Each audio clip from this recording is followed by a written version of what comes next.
गुजरातमधील विमान अपघातात अकोल्याची ऐश्वर्या थोडक्यात बचावली. गुजरातमधील विमान अपघातात अकोल्याची ऐश्वर्या थोडक्यात बचावली आहे. विमान कोसळलेल्या मेडिकल कॉलेजमध्ये ती द्वितीय वर्षाला शिकत आहे. तर 5व्या मजल्यावरून धुरामधून वाट काढत स्वतःभोवती ब्लँकेट लपेटून तिने स्वतःचा जीव वाचवलाय.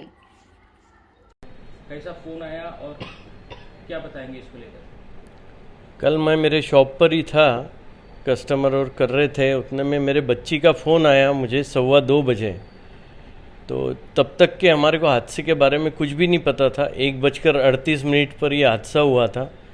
तो उसने ही बताया कि पापा मैं सेफ़ हूँ, सिर्फ आप कुछ भी सुने तो घबराना मत।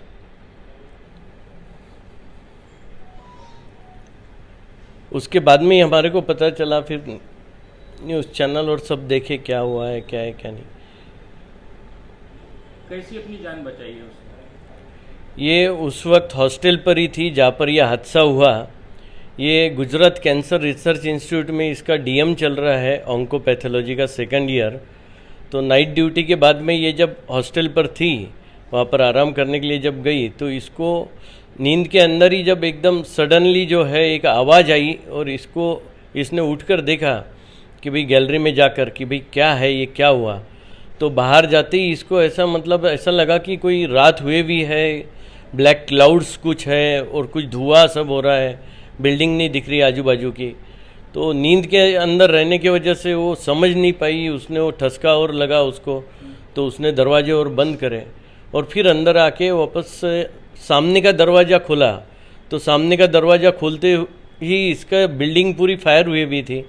तो फायर पूरा इसके रूम में एंटर हुआ धुएं के साथ में, और इसको ध्यान में आया कि कुछ तो बहुत बड़ी गड़बड़ हुई भी है ये सब। तो इसने इसको सूझा, भगवान जी की कृपा से गजानन महाराज ने इसको बुद्धि दी। तो ये ब्लैंकेट लिया, इसने खुद को व्रैप करा और सामने कुछ नहीं दिखते हुए भी, ये 5th फ्लोर पर थी वहाँ से नीचे तक के स्टेप्स रोज क्या चढ़ना उतरना इसको पता था कहाँ से है। तो अंदाजे से ये सब नीचे उतरते गए और नीचे उतरने के बाद में वहाँ से भी सब वो बर्न्स और सब थे। उसके ऊपर चलते हुए कंपाउंड वॉल तक के आई। कंपाउंड वॉल 6 फुट के हाइट पर, उसके ऊपर जो है तार फेंसिंग थी पूरी रैप करे हुई राउंड इसके अंदर।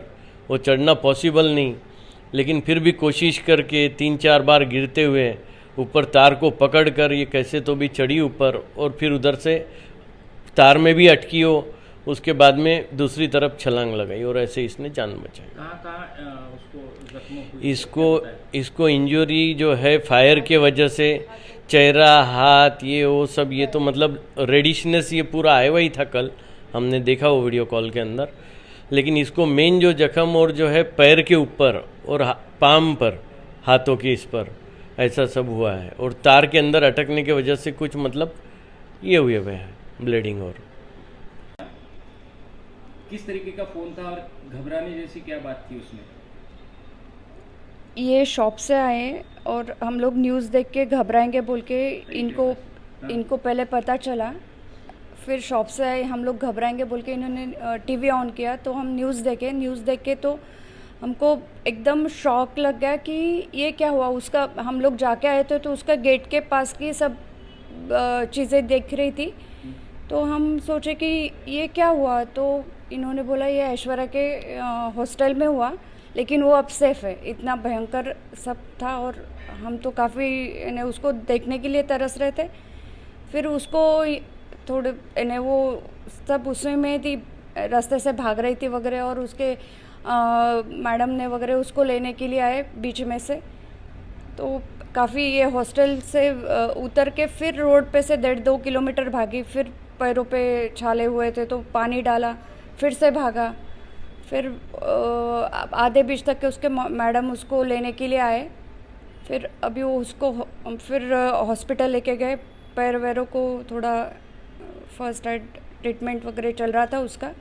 फिर उसने कॉल किया कि मैं सेफ़ हूँ, और इन्होंने हम सबको फिर उसका चेहरा वगैरह बताया तो काफ़ी रेडिशनेस था।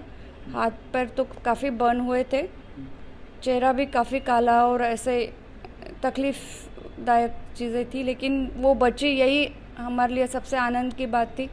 हादसा तो बहुत बुरा हुआ, लेकिन उसमें से अपन थोड़े सेफ़ है यही भगवान का बहुत बहुत शुक्रिया मानते हुए, गजानन महाराज का बहुत बड़ा आशीर्वाद रहा है उसके लिए।